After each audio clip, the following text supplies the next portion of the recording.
Hey, what's going on, everyone? This is Carlos from Hybrid Records, and I'm here to talk about Lou Reed. If you haven't already, please subscribe, all that stuff. Follow us at Hybrid Records TX on all social medias.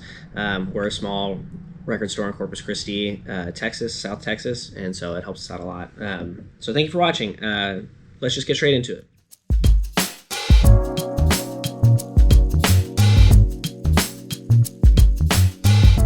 Okay, first and foremost, I just wanted to thank Light in the Attic for reaching out to us to be a part of their promotional rollout for the release I'm going to be talking about today. It means a lot because we're a small shop. You know, we don't do a ton of volume, so for them to consider us to be, you know, part of throwing these listening parties and stuff, and to even help us out by sending like some promo, you know, a promo copy for us to play at the listening party really means a lot. Support your small independent record stores. I know I talk about that all the time, but it's super important. All right, so let's get into it. We're talking about the first installment in the Lou Reed archive series that Light in the Attic is doing. It is done in official collaboration with Laurie Anderson and the Lou Reed Archive. Here's a CD copy of the record. Thank you, Light in the Attic. And it's called Lou Reed, Words and Music, May 1965. And it's called that because these are some of the earliest known recordings of songs like I'm Waiting for the Man, Pale Blue Eyes, Heroin, etc. Lou Reed mailed them to himself May 11th, 1965 as a poor man's copyright. They were notarized. The booklet has pictures of it, of the actual tapes themselves, recorded with the help of John Cale. Had them notarized. So there's his way of copywriting them affordably without having to actually like have lawyers and file copyrights and stuff like that. It's crazy to listen to. Let's just get straight into the packaging, I mean, before we get into anything else. So this is the standard black LP. It's got the Obi strip that tells you the whole story that I kind of just summarized for you.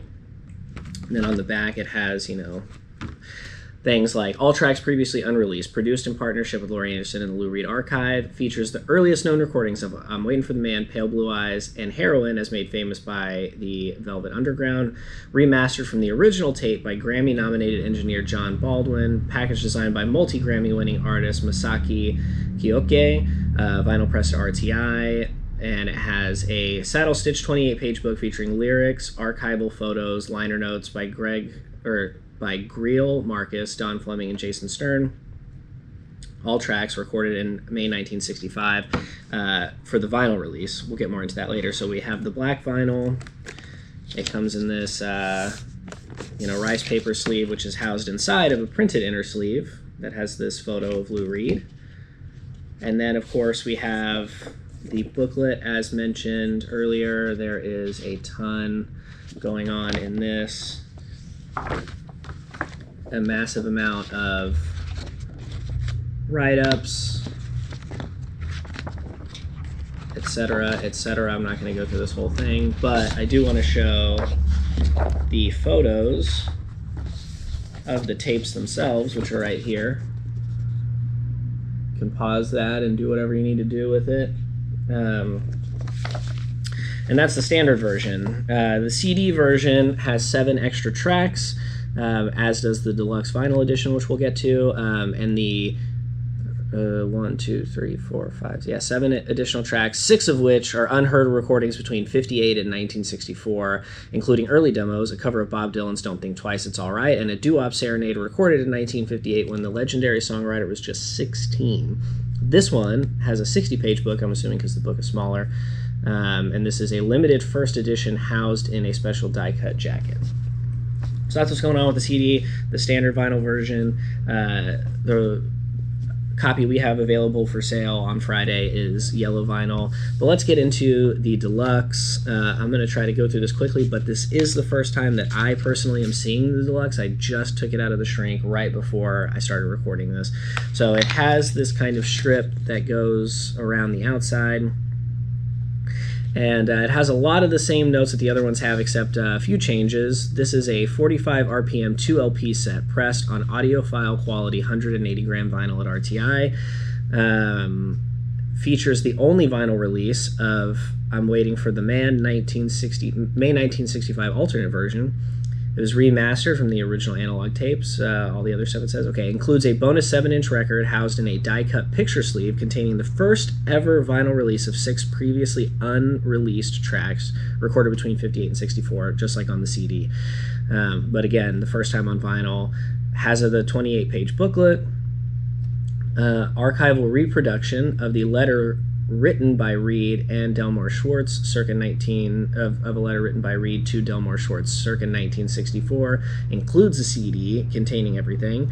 The entire package is housed in a stylized die-cut gatefold LP jacket manufactured at Stoughton, and it is foil numbered and limited to 7,500 copies. So this, I think, is definitely going to be something that enters collectible territory just by virtue of that fact that there is such a limited number of them. So here's what the jacket looks like. Here's the back of it, and it's got that number on there. This is number 7,298. It opens up. So let's open it up and see what we got. It has these kind of pockets that you can see there on both sides. Makes it a pretty beefy package. And let's just take a quick look at what's in there. So you got the CD. Here is the die-cut 7-inch. It's got 6 tracks on there. And where does it open from? Oh, it's stickered sealed, so I'm not going to open that because this isn't my copy. And then the booklet that comes is a little different. It's got this die-cut cover on the front. And then, ooh, that's nice. It looks to me like a lot of the same stuff in it, with the exception of here is the aforementioned letter that is in there. I'll be interested to give that a read. Some slightly different artwork, but a lot of the content, I think, is the same. I don't think. A lot of the content is the same as far as what's in the liner notes.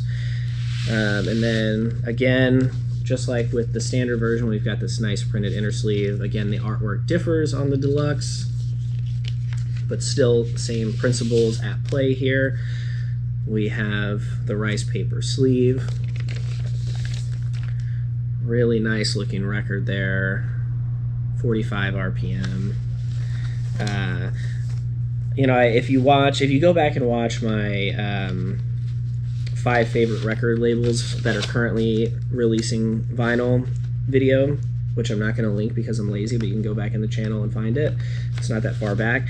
Light in the Attic is one of those 5. I'm not even going to put that back in there because it's getting complicated. And it's because everything is of the highest quality all the time. This is really making for terrible viewing because I'm having a hard time getting some of this stuff out of here. Okay, the other one. It's a negative of the first one, which is very cool.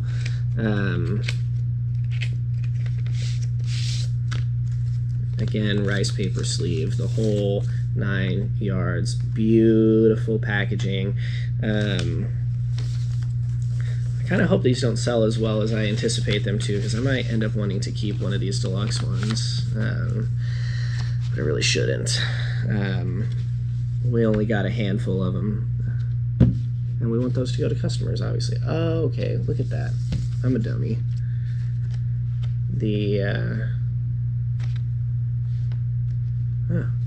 Look at that. This is cool. Okay, just notice this. So the jacket does open from the gatefold. It's not like a unipack design like I thought it was, which is how I took the records out, was from the inside.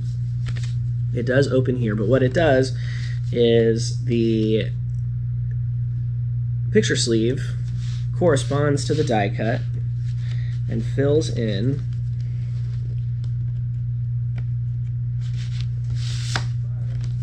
those holes with the yellow dots from the sleeve. That is so cool. You kind of see that a little bit there. Wow, incredible job. Expecting another Grammy nom for packaging for this one, honestly. If it doesn't, then, I mean, the Grammys are a fraud anyway. We all know that, but this one really deserves some kind of recognition because, my God, this deluxe packaging is definitely worth it, especially if you're a huge Lou Reed Velvet Underground fan, which how could you not be? Spectacular. I've listened to the standard version already, and it's great. Might have to give this one a spin. I do really wish the 7-inch wasn't sealed, but I'll catch you next time.